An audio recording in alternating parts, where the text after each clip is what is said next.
This is Gala Avery reporting to you from inside the Video Archive Cinema Club, the 20-seat secret cinema located within the Vista. Today, I am joined by Video Archive Cinema Club manager Matt Landsman to chat about the calendar for the week of Monday, December 16th. Hey, Matt. It's almost Christmas, Gala. I know, and solstice, and also Hanukkah. That's right. Which starts very, very late this year. But we are just going to get ahead and get on into the movies because we have some great ones playing this week at the Cinema Club. Let's start off with Tuesday the 17th at 2 p.m. We're playing Blast of Silence. So this is one that I was really excited to get onto the calendar this month because it's one of my favorite non-traditional Christmas movies. And by that, I mean movies such as Die Hard and Gremlins and Batman Returns and other movies that have Christmas kind of going on in the background, but they aren't necessarily Christmas movies. But I do think that season of giving kind of informs some of the events that are going on, specifically in this movie. I actually have one now that I think about it. Sean Baker's Tangerine is a really, really good example for me of a movie that takes place around the Christmas time. And this week, you can see Anora on the big screen at the Vista, which we're doing a special matinee run of because it played so well here on glorious 35mm. Blast of Silence is written, directed, and starring Alan Barron as a hitman named Frankie Bono. And this was made mostly starring him and his friends and family, and it was made for only $20,000 in 1961. And at first, he wanted Peter Falk to play the lead and actually shot some test footage. And Peter Falk had to go do movies that paid real money, so Alan Barron had to play the part himself for budgetary reasons. But to me, the actual star of this movie is an uncredited Lionel Stander who does the narration. He was a blacklisted actor due to his involvement in the Communist Party, and he was in the 1975 Mark of Zorro, New York, New York, Once Upon a Time in the West. And the narration was written by Waldo Salt, who wrote Serpico and Terrace Bulba and Day of the Locust and Midnight Cowboy, and he was also blacklisted. So it was kind of these writers who had to go under different names who were a big part of this movie. If it wasn't for this narration, this movie wouldn't be nearly as special because this movie starts in a tunnel and this guy's describing the horror of being born as we're coming out of a subway tunnel and into the dirty streets of New York, where we find this hitman who used to live here returning to town to perform a hit.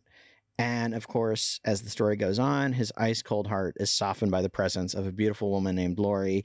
And I just love how this is like pure, hateful hitman noir.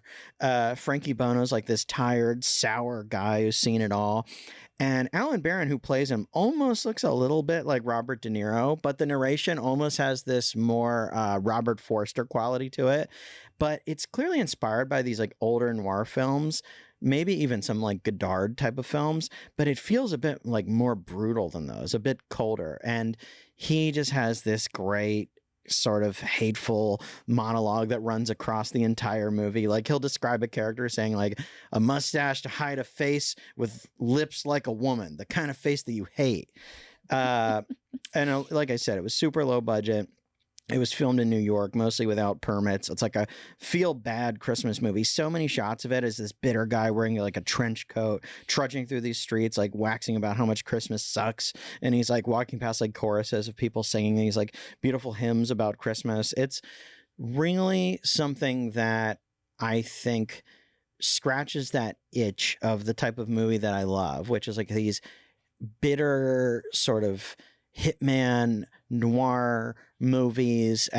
We actually have an original lobby card here from Quentin's collection where he's going to meet this sort of voluptuous man who sells him the gun. Like a fat guy on a couch. He sells him the gun with the silencer, and he says the silencer is going to cost you more. And this guy's always like playing with rats. He has like all these pet rats in cages. Oh my God, Quentin would probably hate that because I don't know if you guys know. If you listen to the Video Archives podcast, you'll know that Quentin hates sex scenes that have food in them. But the other thing that Quentin really hates is rats. I mean, they are pretty disgusting. And our main character, Frankie Bono, really looks down on this guy who is like the rat keeper / arms dealer in the movie. But I don't know. If you've ever felt bad at a Christmas party or not felt in the Christmas spirit, this is the movie for you, because there are scenes where people are just like playing bongos, having the time of their life at a Christmas party. And this guy's just sitting there scowling, having like an internal monologue about wanting to kill. And I just think it's a really great low budget noir. And one other fact about Blast of Silence that's pretty crazy that I read is that this film was shot with equipment that was abandoned in Cuba after Errol Flynn's last movie, Cuban Rebel Girls, in 1959, when the crew had to flee the country because of the Cuban Revolution. And Alan Barron struck a deal with the producers of that Errol Flynn movie that if he could smuggle the equipment out of Cuba, he could use it. And he had actually been a crew member on that Errol Flynn movie, and he had accidentally shot and wounded a man, and he was wanted in Cuba, and he was wanted by like the Cuban mafia, and he smuggled the crew, the gear out of the country, and then made this indie movie in New York with it without permits, and in which he plays the hitman gangster himself. So he's a true G. As far as I can tell, this movie is really hard to find online. So what better way to see it than with a crowd at the cinema club? And I think it's going to play really well here. And it's funny, when Jules and I were talking about what we wanted to program this month in terms of non-traditional Christmas movies, we both said this one. It was right at the top of our sort of mutual list. So I'm glad that I think other people are going to really come to like this movie as much as we do. And that brings us to Wednesday the 18th at 2 p.m. We are showing All That Heaven Allows on VHS. And to discuss this movie, I am joined by Roger Avary. Hi, Dad. Hi, everybody.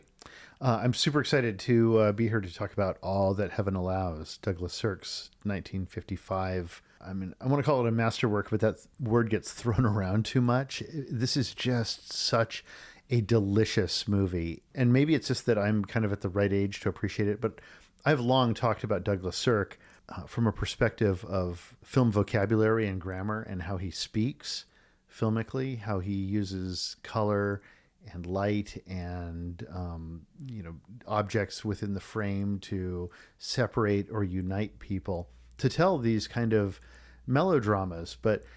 And I've talked about that before, and how much a student of cinema can really learn about subconscious storytelling techniques, or semi-liminal, I guess I would call them, semi-liminal techniques, where you are using the power of the frame to reinforce your, the emotional story that you're telling.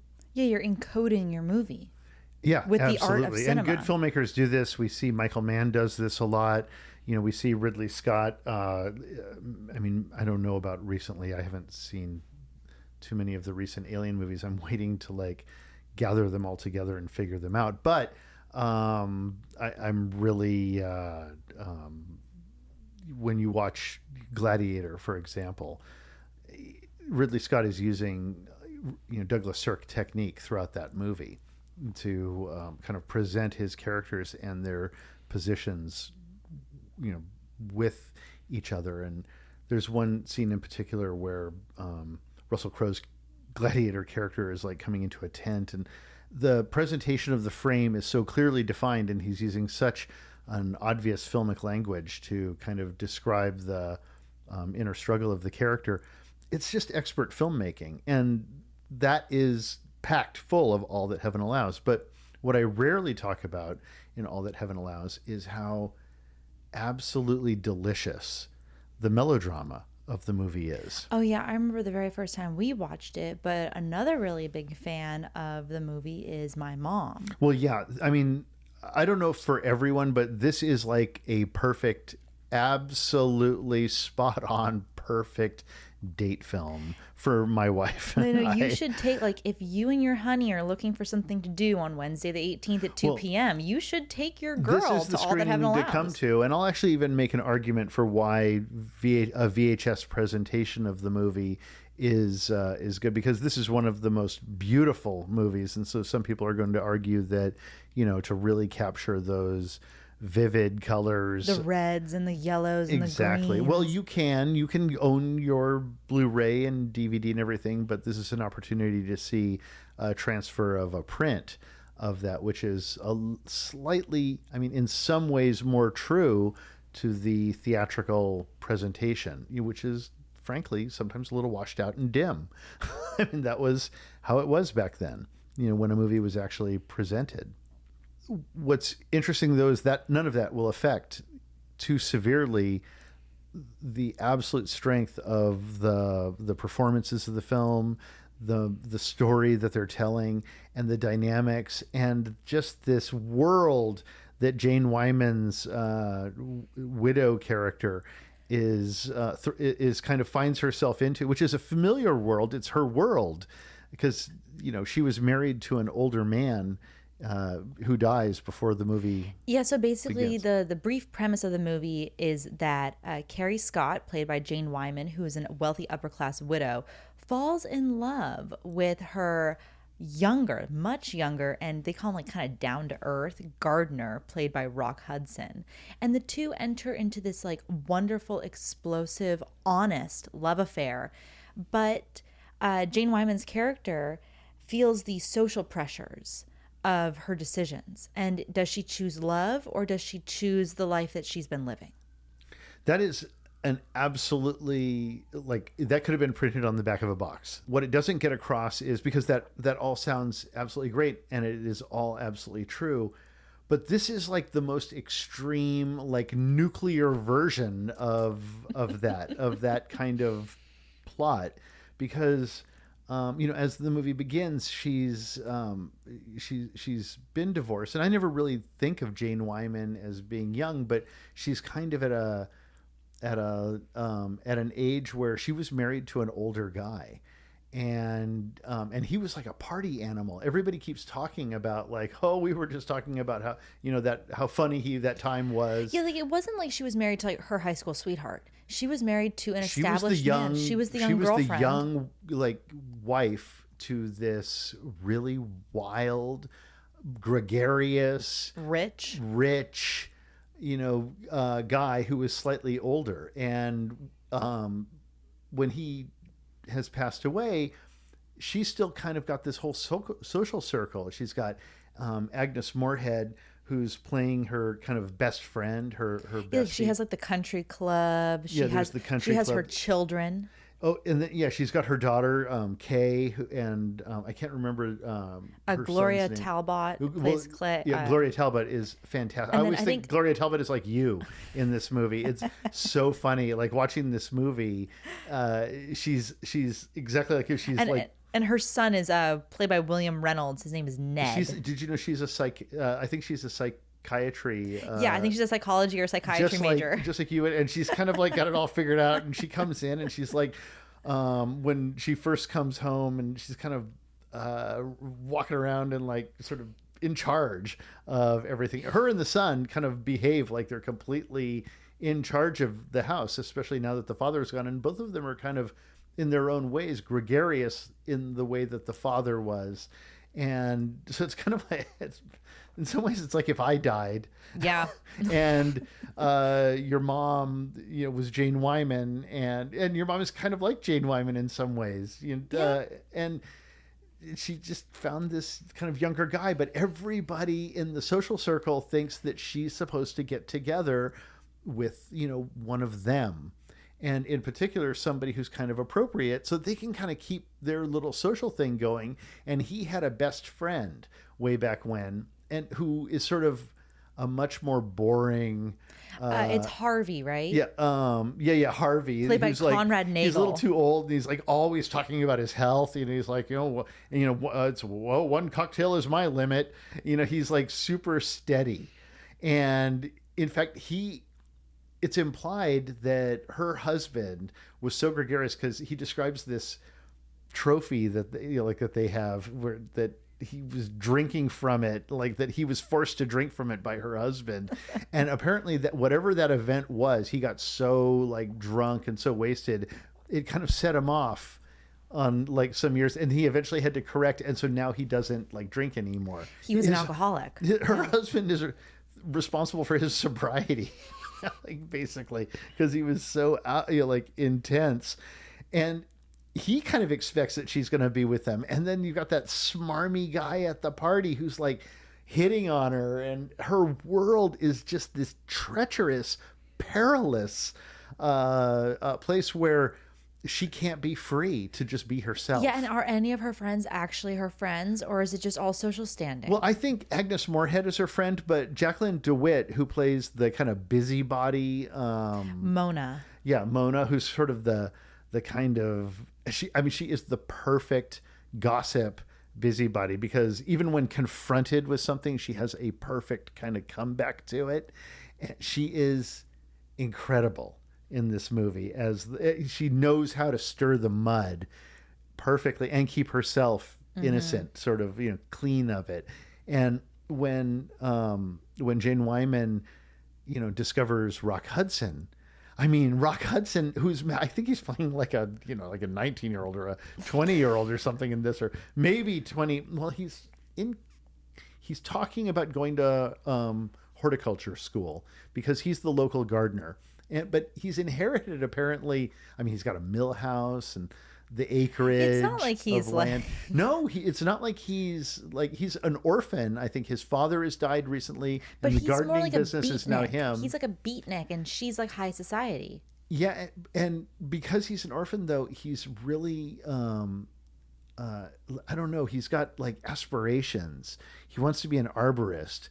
He gets really excited about describing trees, and she's like a tree, and he's like, "Oh, you have a very special tree. It's a Chinese tree. It came all the way from China. It's called a golden rain." It's really like sweet because he's really like honest with his emotions, and they've both kind of experienced loss, and he's effortlessly masculine also. Like Rock Hudson is so hot in this film. He's like kind of out Brad Pitting Brad Pitt, but Brad Pitt would like give Rock Hudson a run for his money. Yeah. In this, like both of them would be perfect in this, in this film. Yeah, like if they had remade All That Heaven Allows with Brad Pitt in it. Well, actually, I was going to say that till later, but I don't want to say they remade All That Heaven Allows, but Todd Haynes, this movie, All That Heaven Allows, is at least it's most beloved. Well, it's most beloved, but it was cherished by a lot of members of the gay community, like really held it for this film and kept it alive. And Todd Haynes was one of them. And so much so that he made Far From Heaven with Julianne Moore, basically using the Douglas Sirk tool set. And so if you like All That Heaven Allows, you kind of owe it to yourself to go check out Far From Heaven. And it's about the same. It's its own twist on kind of longing for something that is not the social expectation that's placed upon you. Longing to just to love the person you want to love, basically. That actually says pretty much everything I want to say about them. I had more that I wanted to talk about, but I think that's actually a pretty good. And we also don't want to give anything away because we want people to come and enjoy the romance that unfolds in the movie and the decisions that they have to make in order to, like, which life do I want? Do I want to live the life that I want to live, or do I want to live the life that everyone else wants me to live? And it's such a good date film because it's so like melodramatic and like a really good way, and the metaphors of everything are really strong. Like Douglas Sirk is like really strong as a filmmaker. Like he really wants to like suggest everything, and in almost what somebody who's cynical or jaded might look at it and think that it's schmaltzy or over the top. But like when she finds that broken little tea kettle, she's like, "Oh, I love Wedgwood." It's like, well, if you could find the missing piece. That is so good. That's such good writing. That's really the writers. Peggy Thompson. Like, who wouldn't want to choose Rock Hudson and live in the stone house, the mill house that's, even though it's like a mess when he first finds it, and she's kind of like, it's really kind of half greenhouse. But she's also kind of a mess when he finds her. It's a greenhouse.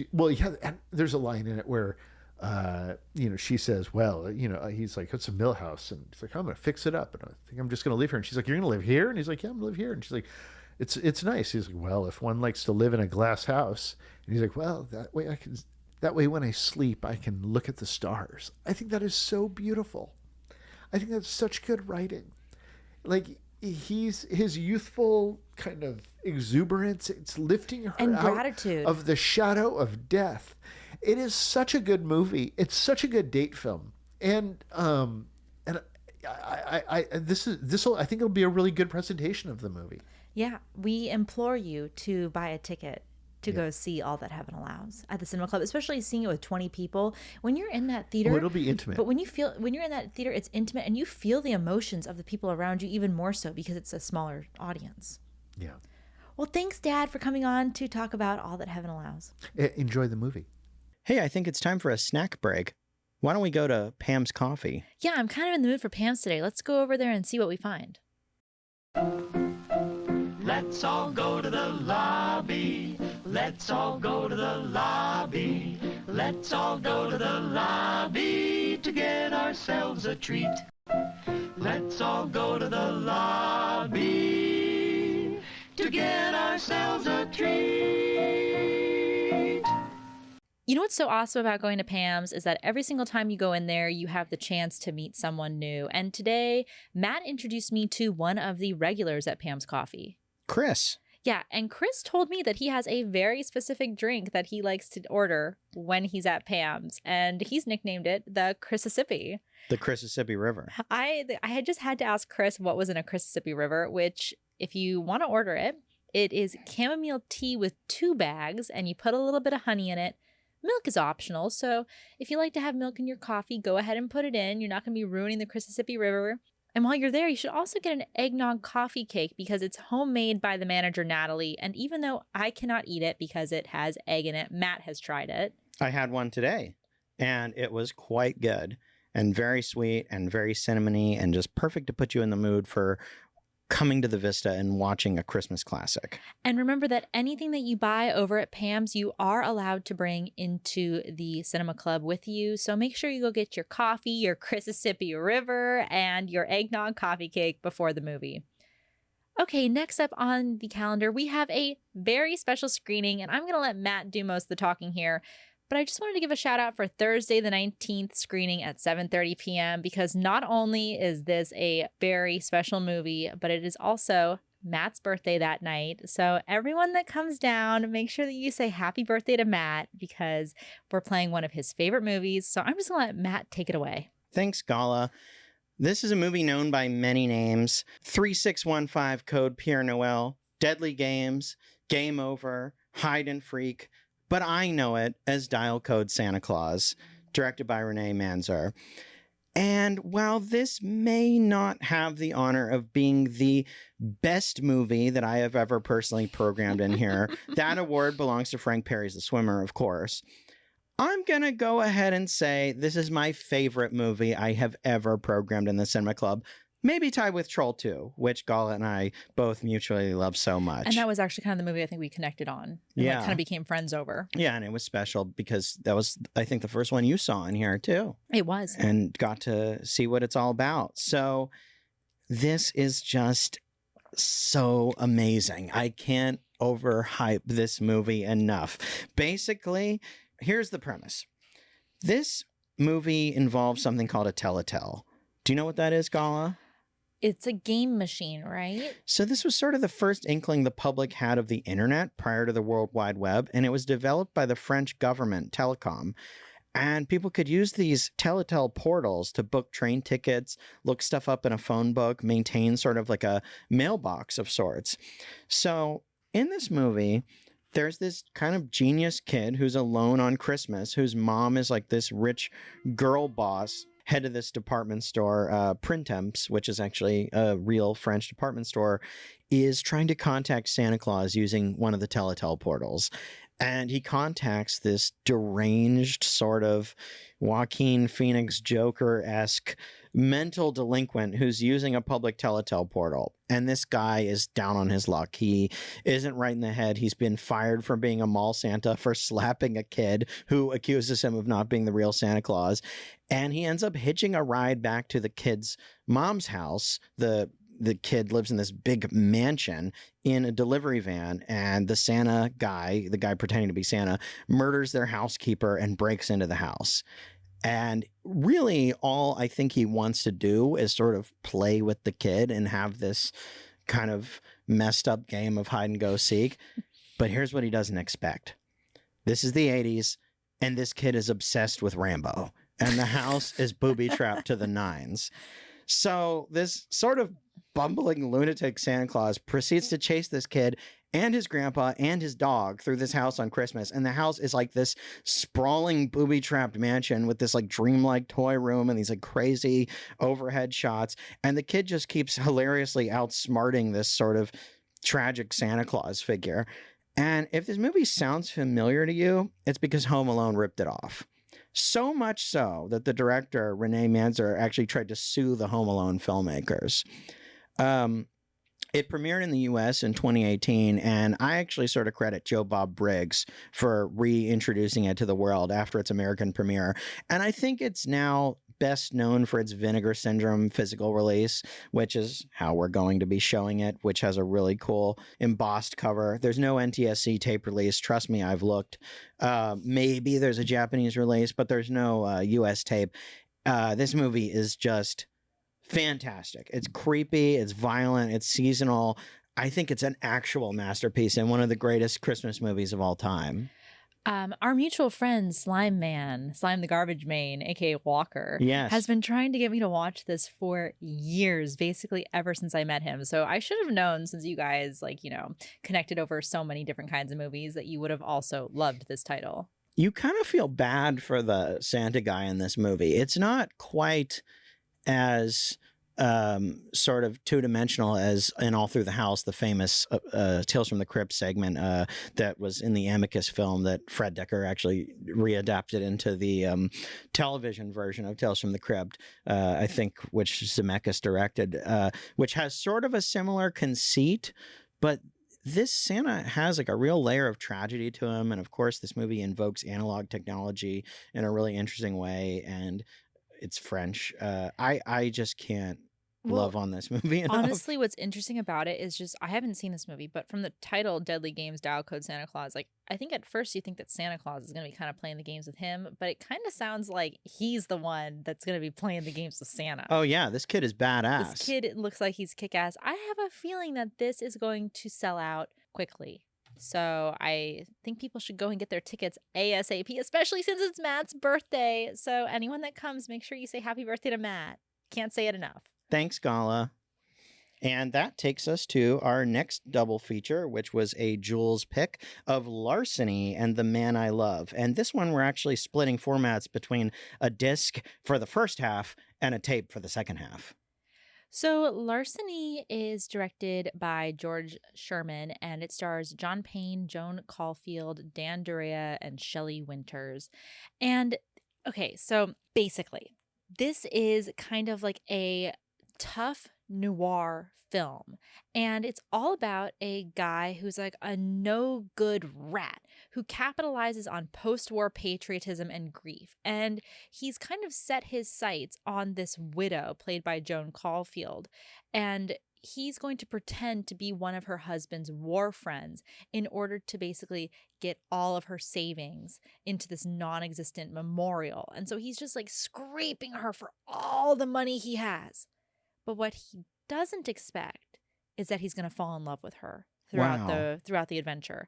And the movie is just, it's kind of just takes you by surprise because Joan Caulfield plays this war widow who is so incredibly just hopeful for the world post-war, even though she's lost the one man she's ever loved. And then you got Shelley Winters, and everyone's going to know Shelley Winters. She's been in so much Video Archive stuff. Oh my God, she's been in so much. I mean, Lolita. You'll know her also from The Visitor as the evil nanny. Well, and our audience would know her and Dan Duryea from Winchester 73 from 1950, which we played in here. Of course. And she has a very small role in The Tenant, which if you know me and Roger, you know we love The Tenant. But Shelley Winters kind of plays his girlfriend. And so she's kind of also in on it, but in the way that she's just really jealous because she sees the romance forming between Joan Caulfield and John Payne. And it's just a really, really good kind of con artist movie where you're not quite sure what's going to happen in the end. Is he going to let his love take over? Is his love for her even true? Because there's a lot of questions where you're scratching your head thinking like, is that also part of the con? And you're not quite sure until the very end with an explosive finish. And it's shot in beautiful black and white. So don't miss Larceny because tickets for that one are going fast. And why don't we talk about the second half of this double bill, The Man I Love, which has another Video Archives favorite, the great Ida Lupino. And I think that the title also references a song, which is Yeah, it played does. prominently throughout the movie. I have to talk for a second about this box art because this is a very interesting clamshell from the Video Archives.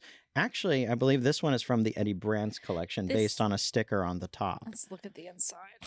Yeah, and oh yeah, right there it says Eddie Brandt Video. Okay, there you go. And it is tape number 65990 in the drama section. So if you were a customer at Eddie Brandt's, you may have rented this tape. And I just think it has great box art. But why don't you tell us a little bit more about this one, Gala? Okay, so this is my pick of the week.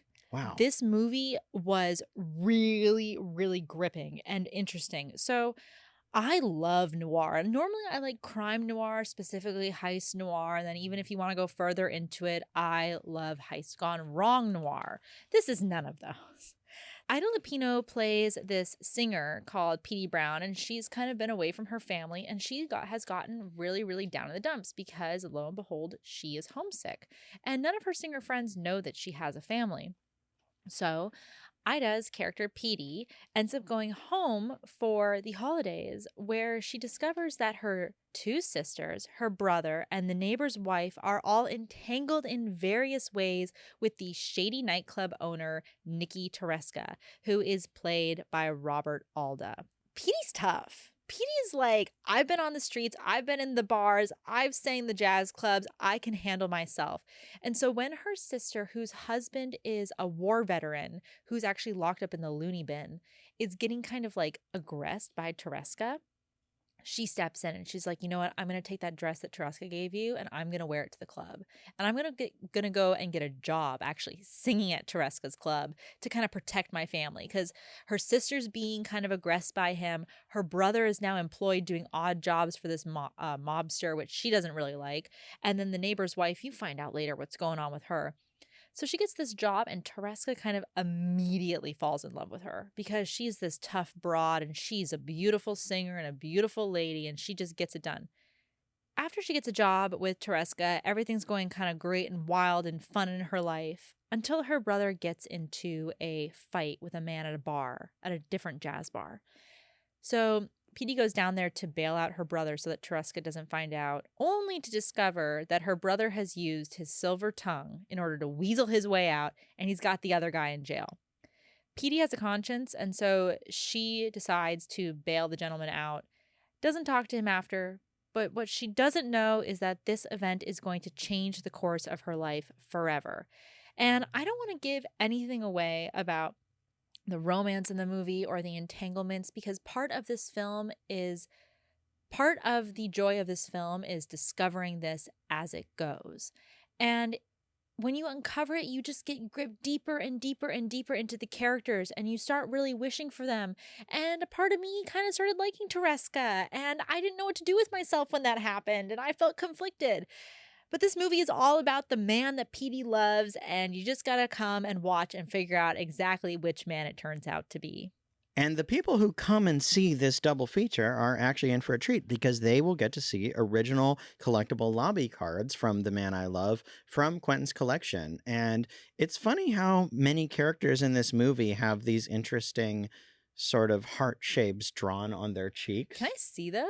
Like, yeah. What is going on there? Did someone draw those on? Like, someone sort of drew kisses on the cheeks of the characters. I think whoever owned this before Quentin was kissing people on the thing. Yeah. I love that we get to see the history of the lobby cards. And in one lobby card, it's Petey, her sister, and their neighbor, who doesn't really quite want to believe that his wife is entangled with Tereska.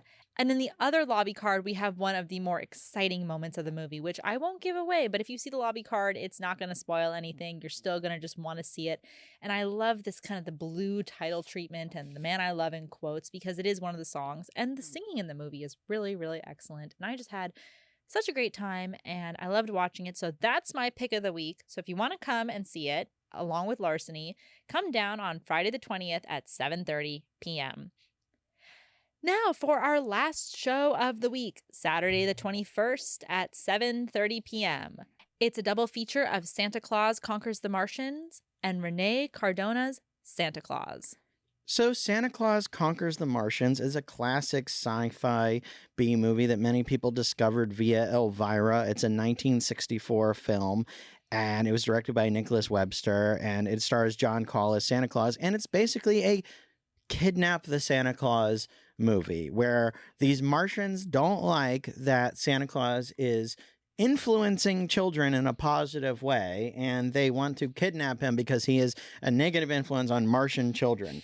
And they kidnap him, but what they don't expect is that they also kidnap a couple of sort of troublesome Earthling children as well.